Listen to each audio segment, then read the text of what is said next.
দেশের সবচাইতে উষ্ণতম উপজেলা নাটোরের লালপুর। তীব্র এই তাপদাহে জনজীবন বিপর্যস্ত হয়ে পড়েছে। অসহনীয় এই তাপমাত্রা থেকে ভ্যান চালক, অটো সিএনজি চালক, পথচারী ও বিভিন্ন শ্রমজীবী মানুষের স্বস্তি দিতে বিনামূল্যে স্যালাইন পানি ও শরবত বিতরণ করেছে বৃহত্তর আব্দুলপুর মানবিক সংগঠন।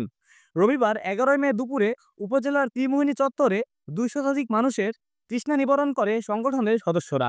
সবচেয়ে উষ্ণতম এবং অতি গরম অঞ্চল হচ্ছে আমাদের নাটোরের লালপুর। তো আজ কয়দিন হচ্ছে তীব্র তাপদাহ চলছে। আমাদের খেটে খাওয়া গরিব এবং পথচারী সহ সবাই গরমে প্রচণ্ড কষ্ট পাচ্ছে। তো আমাদের তরফ থেকে, আমাদের বৃহত্তর আব্দুলপুর মানবিক ফাউন্ডেশনের তরফ থেকে আমরা যুবকদের নিয়ে, সবাইকে নিয়ে তাদের জন্য একটু তৃষ্ণা নিবারণের জন্য আমরা শরবতের ব্যবস্থা করেছি।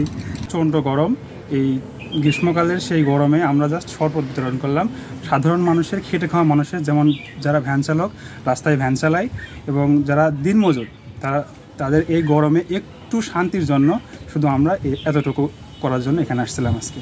তীব্র তাপপ্রবাহ হচ্ছে, সেখানে আমরা নিজের বাড়িতে থাকতে খুব অসহ্য বোধ করছি। সেখানে আমাদের লালপুরের সাধারণ জনগণ খুব ভোগান্তির শিকার হচ্ছে। তীব্র তাপদাহের ফলে তাদের প্রচণ্ড তৃষ্ণা পেয়ে যাচ্ছে। তারা অনেকেই গাড়ি ঘোড়া চালাচ্ছে, ভ্যান চালাচ্ছে, তাদের অনেক কষ্ট হচ্ছে। আমরা সামান্য কিছু তাদের জন্য করতে পেরেছি। News desk, Farhanur Rahman, Lalpur.